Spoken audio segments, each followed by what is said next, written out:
देते हुए मैं तहे दिल से पुनः आप लोगों का अभिवादन करता हूं।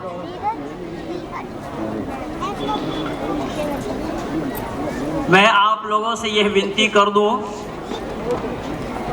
जैसे कि मेरे नाम से कुछ आप लोग प्रचार सुनते हैं कि मैं भूत हूं, किंतु घबराना मत, मैं चिपकूंगा नहीं किसी को, वो चिपकने वाला भूत मैं नहीं हूं।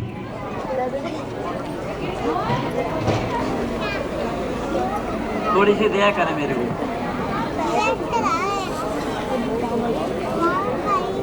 हमें ये जानना चाहिए कि डीएवी स्कूल किस परिस्थिति में या किन परिस्थिति में महात्मा हंसराज जी ने खोले थे।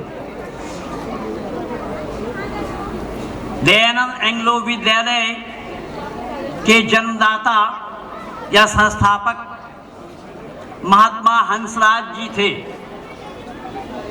और जिन्होंने इसी वैदिक संस्कृति का उजागर करते हुए उन अंग्रेजों के साथ किस तरीके से मुकाबला किया जाए, अंग्रेजों का वर्चस्व भारतवर्ष के अंदर में कायम था। अंग्रेजों को मुंह तोड़ जवाब देने के लिए अंग्रेजी भाषा या एंगल भाषा बिना जाने अंग्रेजों को जवाब देना संभव नहीं था। इसी उद्देश्य की पूर्ति के लिए महात्मा हंसराज जी ने डीएवी स्कूल की स्थापना की थी और स्वयं सेवा देते रहे, बिना कोई वेतन, बिना कोई पारिश्रमिक लिए। उन मनीषी के जीवन को मैंने बहुत नजदीक से जानने का, समझने का प्रयास किया। हमारे आर्य समाज में शिक्षा प्रणाली में ठीक इसी प्रकार से गुरुकुलीय प्रणाली को जो मुंशीराम, फिर महात्मा मुंशीराम और स्वामी श्रद्धानंद के नाम से जाने गए हैं, जिन्होंने वैदिक संस्कृति का उजागर ऋषि वरदेव दयानंद से मंत्रणा लेकर के गुरुकुलीय प्रणाली को उन्होंने आगे बढ़ाया था। मुख्य रूप से हमारे आर्य समाज में शिक्षा प्रणाली में ये दो स्रोत हैं या दो गतिविधि हैं कि दोनों मनीषी के द्वारा एक तरफ स्वामी श्रद्धानंद और दूसरी ओर महात्मा हंसराज, जबकि आपस में ही रिश्तेदारी थे, एक दूसरे के रिश्तेदार थे और दोनों ने ही केवल और केवल वैदिक संस्कृति का उजागर करने के लिए कि एक ने मन बनाया कि वेदों का प्रचार और प्रसार, वेदों को पढ़े बिना, वेद को जाने बिना, वैदिक वाङ्मय को समझे बिना इसका प्रचार होना संभव नहीं है,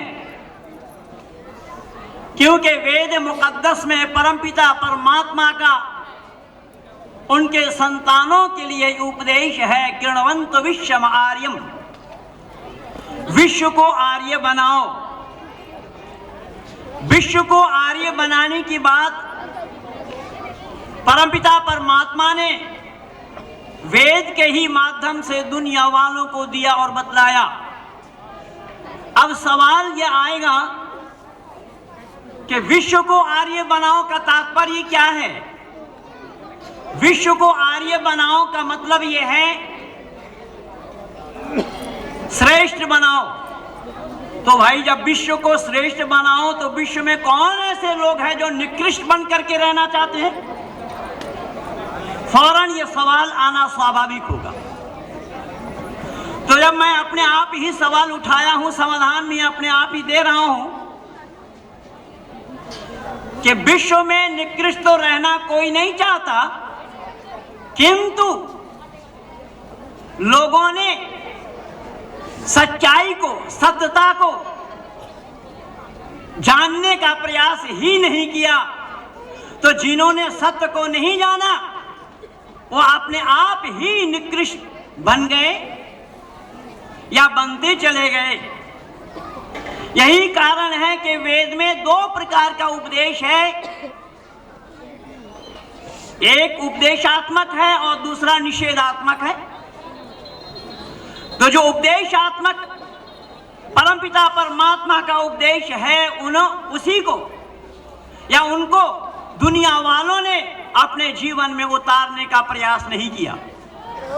अगर दुनिया के लोग अपने जीवन में उतारते होते, वेद आदि सृष्टि से है, वैदिक परंपरा ऋषि मुनियों की परंपरा है, ये भी आदि काल से है, तो फिर गुरुकुलीय प्रणाली और डीएवी प्रणाली को चलाने की आवश्यकता या जरूरत क्यों पड़ी? उसका मूल कारण यही है कि लोग भूल चुके थे, लोग अपने संस्कृति को छोड़ चुके थे, लोगों के सामने सत और असत का विचार नहीं आया था। यहां तक कि ऋषि वरदेव दयानंद ने महाभारत काल के कुछ पहले से ही ये बिगाड़ पैदा हुआ। ऋषि वरदेव दयानंद स्वयं लिख रहे हैं, यही कारण बना कि हमारे महापुरुषों ने इस वैदिक प्रणाली को और अंग्रेजियत के माध्यम से अंग्रेज लोगों को मुंह तोड़ जवाब देने के लिए इस परिपाटी को उन्होंने चलाया था, क्योंकि शिक्षा के बिना मानव का जीवन कभी भी सफल होना संभव नहीं है। और माननीय प्रिंसिपल साहब ने बहुत संक्षेप में ही इसी उद्देश्य की पूर्ति के लिए उन्होंने बहुत छोटा सा ही व्याख्यान में मानो पूरा खोल करके रख दिया है। हमारे पूर्वजों ने सत्य क्या है, असत्य क्या है, धर्म क्या है, अधर्म क्या है, वेद क्या है, वैदिक परंपरा क्या है, वैदिक मान्यता क्या है, हमारे पूर्वजों ने इसी पर ही काम किया। किंतु दुर्भाग्य है हमारे इन देशवासियों का भी कि हमने उन सच्चाइयों को औरों तक पहुंचाने का प्रयास नहीं किया। हमारे भाई प्रदीप जी अभी बतला रहे थे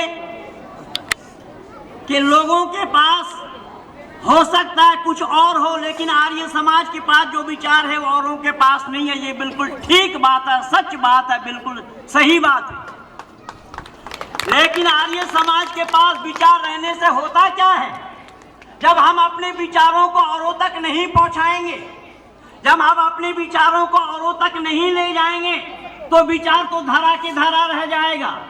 मैं इसका जीते जागता प्रमाण दे रहा हूं, जरा बातों पर ध्यान देंगे। कहने का तात्पर्य यह है, एक लेख मैं लिखा था 94 में, जिस लेख का शीर्षक था शैतान की कहानी। तो शैतान शब्द को सुनते ही आप लोग दाएं बाएं आगे पीछे देखना चालू मत कर देना। शैतान शब्द हमारा नहीं है, शैतान शब्द है कुरान और बाइबल का। इसको हम अगर वैदिक संस्कृति में लेना चाहेंगे तो हम दुरात्मा भी कह सकते हैं। ये जो द्वंद्व है, धर्मात्मा और दुरात्मा, प्रकाश और अंधकार, सही और गलत, सच और झूठ, ये द्वंद्व शाश्वत है, आदि सृष्टि से है और अंत तक रहेगा।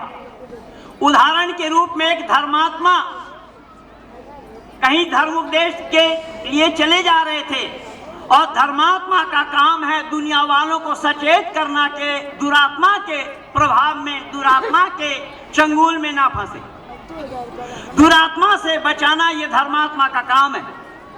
और दुरात्मा का काम है कि मानव धर्मात्मा के नजदीक जाने ना पाए।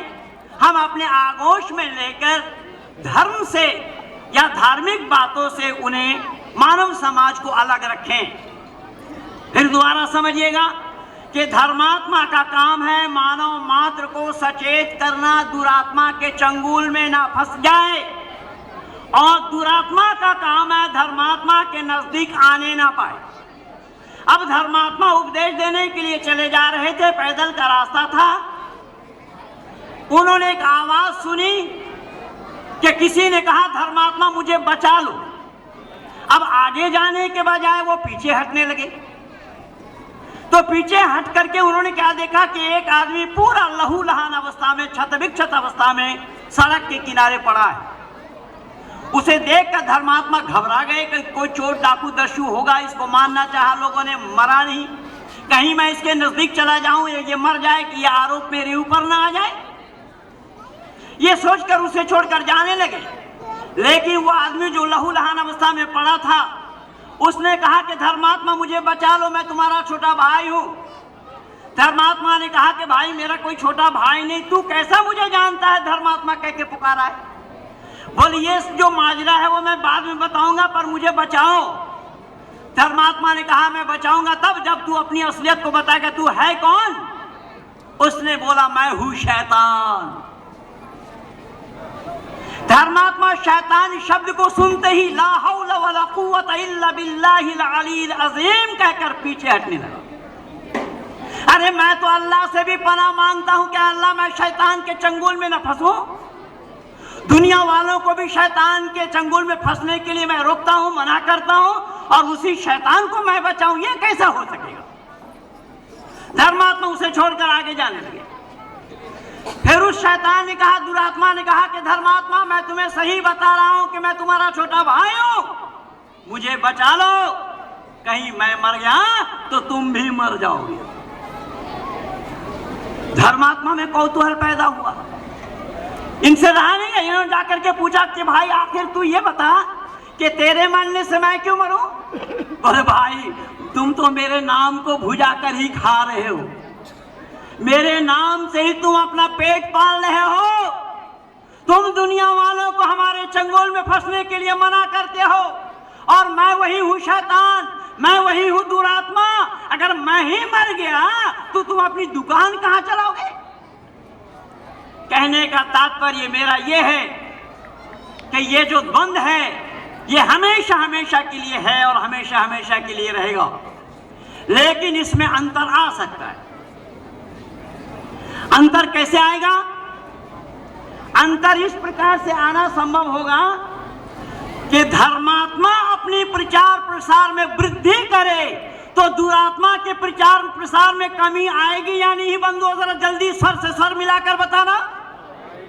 अरे भाई मैं आप लोगों से पूछ रहा हूं, शामियाना से नहीं। धर्मात्मा अपने प्रचार प्रसार में वृद्धि करे तो दुरात्मा के प्रचार प्रसार में ऑटोमेटिकली कमी आएगी या नहीं? आप सारे पढ़े लिखे लोगों से मैं पूछना चाहता हूं। और अगर धर्मात्मा अपने प्रचार में कमी लावे तो दुरात्मा के प्रचार में वृद्धि होगी या नहीं? अगर ये आर्य समाज सही है, अगर आर्य समाज सत्य है, अगर आर्य समाज सच्ची बातों का प्रचार और प्रसार करते हैं, अगर ये अपने प्रचार प्रसार में वृद्धि करते होते, फिर दुरात्मा का प्रचार कैसे हो सकता था भला?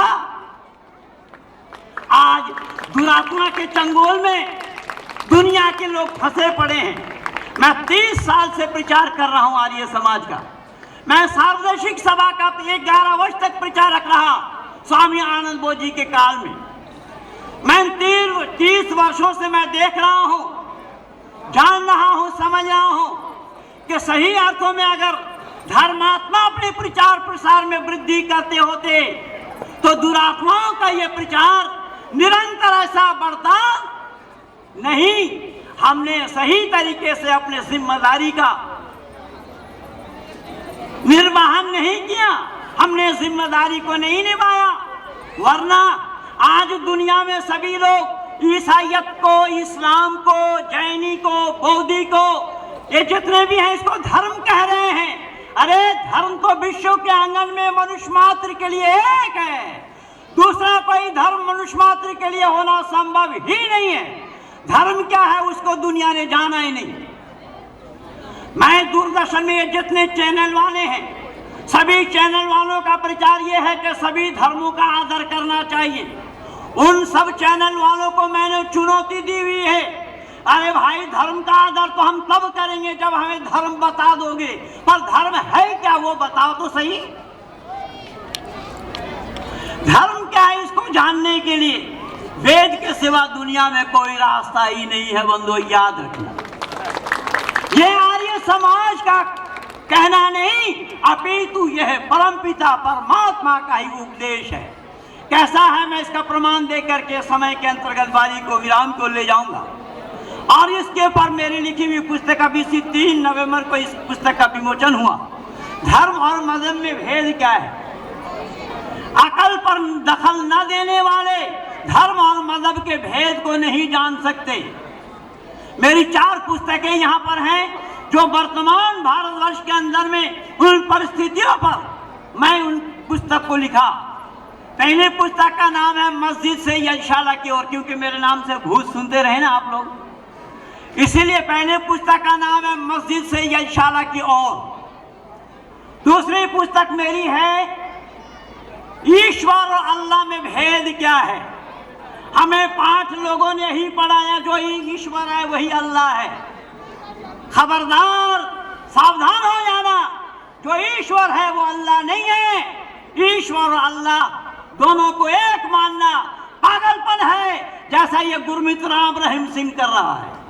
अरे उस नालायक को ये मालूम नहीं कि रहीम के साथ सिंह लगना ही कुफ्र है, लेकिन वो अज्ञानी है, जानता नहीं है सच्चाई को। मैं निवेदन कर रहा हूं, परमपिता परमात्मा न्यायकारी है। परमात्मा के दरबार में अन्याय नहीं है। न्यायकारी शब्द का अर्थ होता है जो जितना के हकदार है उसको उतना ही देना न्याय है। ज्यादा देना न्याय होगा क्या बंधु? जरा जल्दी बोलना। कम देना न्याय होगा क्या? लेकिन कुरान को देख लीजिए, कुरान से आप 1-2 जगह नहीं, कम से कम 20 जगह का प्रमाण दिया हूं। इन्नल्लाह यर्ज़ुक़ु मन यशाअ बिग़ैरि हिसाब। अल्लाह ने जिक्र फरमाया है, मैं जिसको चाहता हूं बेहिसाब रोजी देता हूं। जब परमात्मा जो जितना कर्म करेगा, अवश्य में वक्तव्यम कृतम कर्म शुभाशुभम बताया, उपदेश दिया है कि तुम जितना करोगे उतना पाओगे, ना ज्यादा पाओगे ना कम पाओगे। ना मैं किसी को ज्यादा देता हूं, ज्यादा देना अन्याय है और कम देना भी अन्याय है। और अल्लाह का फरमान है, इन्नल्लाह यर्ज़ुक़ु मन यशाअ बिग़ैरि हिसाब। मैं जिसको चाहता हूं बेहिसाब दे देता हूं। धन्यवाद दीजिए ऋषिवर देव दयानंद को। ऋषि दयानंद कह रहे हैं कुरान का अल्लाह हिसाब वाला नहीं है। अगर कुरान का अल्लाह हिसाब वाला होते तो रोजी भी हिसाब से देते, पर वो बेहिसाब वाला है, इसीलिए बेहिसाब से दे रहे। केवल इतना ही नहीं, मैंने निवेदन किया परमात्मा अवश्य ही किए हुए कर्मों का फल मनुष्य मात्र को देते हैं। लेकिन कुरान वालों की मान्यता क्या है? अल्लाह क्या फरमा रहे हैं कुरान में? वअतुइज़्ज़ु मन तशाअ वअतुज़िल्लु मन तशाअ बियदिकल खैर इन्नका अला कुल्लि शैइन कदीर। अल्लाह ने कहा मैं जिसको चाहता हूँ इज्जत देता हूँ और जिसको चाहता हूँ बेइज्जत करता हूँ, क्योंकि मैं सर्वशक्तिमान कादिर मुतलक हूँ। अब देखिए यहाँ पर जितने भी सज्जन वृंद बैठे हैं, मनमानी कोई किसी को बेइज्जत कर सकता है क्या? भाई आप सब पढ़े लिखे लोग बैठे हैं, मैं विनती कर रहा हूँ, अगर मेरी बातों को समझ रहे होंगे तो जवाब देने में कोई टैक्स नहीं लगेगा।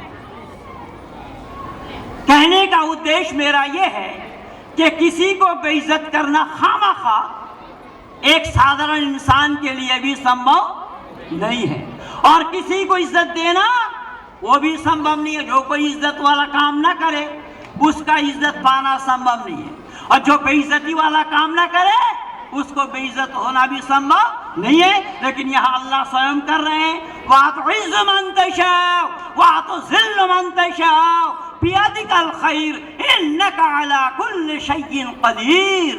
अल्लाह ने कहा मैं जिसको चाहता हूँ इज्जत देता हूँ और जिसको चाहता हूँ बेइज्जत करता हूँ। ये कैसा संभव होगा भला? मैं अपनी दूसरी पुस्तक में ये भेद को वहाँ पर खोलने का प्रयास किया कि मोहनदास करमचंद गांधी के पढ़ाए हुए पाठ ये सरासर गलत था, गलत है, और यही पाठ आप पढ़ेंगे तो आगे भी गलती ही होगा। ईश्वर अल्लाह दो नाम एक नहीं है। इन बातों को अगर जानने का प्रयास किया था, उस मनीषी का नाम स्वामी श्रद्धानंद था। जिस स्वामी श्रद्धानंद ने इस सच्चाई को जान करके मोहनदास करमचंद गांधी का साथ छोड़ा, लेकिन आर्य समाज में तो इसको आज तक जान करके तैयार नहीं, जानने के लिए तैयार नहीं। मोहनदास करमचंद गांधी को मिस्टर गांधी से महात्मा गांधी बनाने का श्रेय स्वामी श्रद्धानंद को है। स्वामी श्रद्धानंद ने मोहनदास करमचंद गांधी का केवल साथ नहीं छोड़ा, अपितु कांग्रेस का भी साथ छोड़ दिया। अखिल भारत हिंदू महासभा को ज्वाइन किया था स्वामी श्रद्धानंद। क्या आर्य समाज के लोग इन बातों को आज भी समझने के लिए तैयार हैं? या आर्य समाज के लोग तो झोला उठाए फिर रहे हैं उनका, जिन्होंने सत्याप्रकाश पर प्रतिबंध लगाने के लिए दिल्ली के 30 हजारी कोर्ट में केस डाला था, जिनका नाम मौलाना अग्निवेश है। उसी केस को दिल्ली हाई कोर्ट से मैंने अपने वकीलों के साथ लेकर के दिल्ली हाई कोर्ट से उस केस को जीता हूं, जो सत्याप्रकाश आज यहाँ पर बांटने के लिए, गिफ्ट देने के लिए मौजूद हुआ है। ऋषि वरदेव नारायण के ये शब्दकोश है। दुनिया वालों ने इसका मुकाबला नहीं किया, और मुकाबला करने के लिए न तो कुरान वालों के पास जवाब है, न बाइबल वालों के पास जवाब है, न त्रिपिटक और जिंदा विस्ता वालों के पास जवाब है, न बिज्जक वालों के पास जवाब है, न गुरु ग्रंथ वालों के पास जवाब है। मैं दावा के साथ कह रहा हूं, विश्व के आंगन में ये जितने भी मजहब हैं, सभी मजहब के मान्यताओं को ऋषि दयानंद ने वेद के आधार पर कह दिया है। इसमें से एक भी कोई भी धर्म नहीं है। खामखा उनको धर्म बोला जा रहा है। धर्म क्या है, एक शब्द में ही बताकर विराम को ले जा रहा हूं। समय के अंतर्गत मैं निवेदन करने लगा हूं, धर्म ईश्वर प्रदत्त होता है, मनुष्य द्वारा चलाया हुआ धर्म नहीं होता। मनुष्य द्वारा जो चलाया हुआ होता है वो मजहब है, मत है, रिलीजन है, पंथ है, धर्म नहीं। धर्म ईश्वर प्रदत्त होता है। बंधु, मैं आप लोगों से निवेदन कर रहा हूं कि सूरज केवल बहादुरगढ़ वालों को या हरियाणा वालों को ही प्रकाश देता है गर्मी? विश्व के प्राणी मात्र को सूरज किसके द्वारा प्रदत्त है? ईश्वर प्रदत्त है। इसीलिए सूरज प्रकाश देने में, गर्मी देने में किसी के साथ भेदभाव नहीं किया। अगर यह अल्लाह के द्वारा बनाया होता, अल्लाह गैर मुस्लिमों को नहीं देता। मैं नहीं कह रहा, कुरान कह रहा। एक दो नहीं, ऐसे हजारों आयतें हैं। मैं इन लोगों से पूछना चाहिए, इस्लाम वालों से, अभी देखिए जम्मू कश्मीर में जो दैवी आपदा आया हुआ था, जिसे सब लोगों ने देखा, और उसमें ज्यादातर मुसलमान हलाक होते गए, और भारत के प्रधानमंत्री भाई नरेंद्र मोदी जी ने खवैया के रूप में वहां पर काम किया है। मैंने अल्लाह से सवाल उठाया, क्या अल्लाह परोपकार करने वालों को जब आप जन्नत नसीब करते हैं या कराते हैं, तो भाई नरेंद्र भाई मोदी को क्या आप जन्नत भेजेंगे? हिंदू कान खोल करके सुन लेना, नरेंद्र भाई मोदी जितना भी परोपकार क्यों न करे, अल्लाह के नजदीक जन्नत नसीब नहीं होगा। मैं अपने पुस्तक में उसका फिगर दे दिया हूं कि वहां पर हिंदुओं के लिए प्रोहिबिटेड एरिया है, हिंदू या खालसा इसके अंदर जा ही नहीं सकता है। मैं निवेदन कर रहा हूं कि धर्म ईश्वर प्रदत्त होता है, व्यक्ति विशेष के लिए नहीं।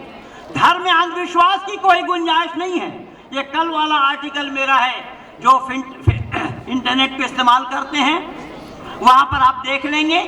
फेसबुक में मेरे 4 आईडी हैं, 2 साइट हैं, mahendrapalarya.com और vaidicjain.in।